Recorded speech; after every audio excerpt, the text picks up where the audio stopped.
We're here today with author, soldier, hero, Bun Yom, who lived a life that we would all consider fiction if it were not real. And not only did he live it, he wrote a book about it 20 years later, after it was over. Boone's story, Tomorrow I'm Dead. And Boone, the man who wrote this book, the man who lived this incredible life, is with us today. Hello, Boone. Nice to see you. Thank you. Boone, those of us that have read your book are overwhelmed. That's the only word we can use. None of us could imagine going through something like this. You were driven into the killing fields at age 15. Your family was, and all the rest of the people in Cambodia and the cities were driven into fields of slavery. How long were you in the killing fields? One day before 1975, before Cambodian New Year, so that day when the Khmer Rouge forced people out from the city, and then we go jungle, and I in the jungle work with the Cambodia. Now, Killing field like 2.5 years. 2.5 years. And how long after that were you a soldier? And after 2.5 years, and then we have a Cambodian Freedom. They come at night, sneak up at night, and scare me, fly the rock to my place to sleep, and then we get out and take a look, and we know the Cambodian Freedom. And the story of how the Cambodian Freedom Army approached you is fascinating. Like you say, the chapter in your book, Rocks Don't Fly. So you were in a state at this point, after 2.5 years in the killing fields, they worked you 23 hours a day. They gave you 1 cup That's right. of rice, a little bit of rice in water, soup rice you called it. Can you show me how big a cup we're talking about? Show me with your hand. That Were these wooden bowls? no, that's look like a glass bowl. Oh, a glass bowl. Yeah. Okay. Glass bowl never break. And you were forced to do hard labor 23 hours a day. You had 1 hour rest, and you were given 1 cup of water with some rice in it. That's all they give out to eat. How did you survive for 2.5 years, Ben? How could any human being survive that?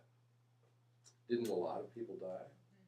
Yes, a lot of people die around me. I see all the people, and when they fell down, they cannot stand up. And Khmer Rouge just tell all of my friends, drag them out, pile it up, and they go to dump.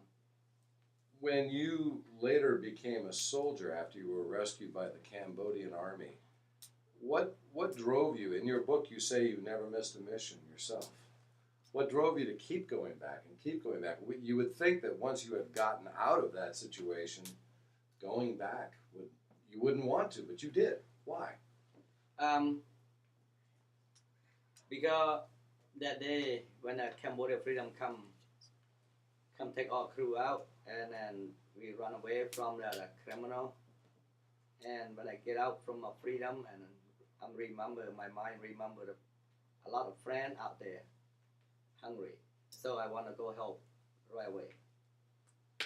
When you were rescued by the soldiers in the Cambodian Freedom Army, this was the point in the book that you described where your hair was gone, you weighed 70-some pounds, you were skin and bones. Yeah. I still remember that year when I not enough food to eat and work every day, and I escaped, my hair fell down by themselves and skinny. Sit down, I can see my knee hitting my hair. That is skinny. So when you sat down on the ground, your knees went all the way to the side of your face. Still remember that. I can see my rib. Wow. I can see my friend rib. How old were you at that time? 14. You were 14 and 15 years old. Was that were you 14 and 15 when you were rescued, or were you 15 when you... 15, they rescued me out. 15 years old, they rescued you. Okay. And then how old were you when you actively... how long did it take you before you were ready to go and be a soldier to rescue other people? After I get out from 6 months later, I'm 14 and a half and 15 and a half. So at 15 years old, you became a soldier after 2.5 years of slavery yourself. Yeah. And then you went back in. And how long were you a soldier? I've been a soldier like 5 years. 5 years. And you became the leader of the Cambodian Special Forces, did you not? Yeah, the first step when I go in Cambodia to get people, I have no gun, no nothing. Give me just stick and a knife. Go down there, That was your training mission. and I go down there. I know local is. I bring all the people out. And Save it. well, when you say you brought a lot of people out, how many people are we talking about on an average mission? How many people would you go get? 100, 1,000? Probably 1,000 every time we go down there. Bring like 500, 200, depend on what city it is. We take them all out, and the people still in the jungle. We take them all out. Well, Boone, this is a story that we're going to have to come back and talk more about. But I want to thank you today for being Thank here you. with us and talking to everyone on YouTube. Boone's story, Tomorrow I'm Dead. You can look it up on Google. You'll find his website. You can order the book, audio tapes, and we will be back again to talk more with Boone.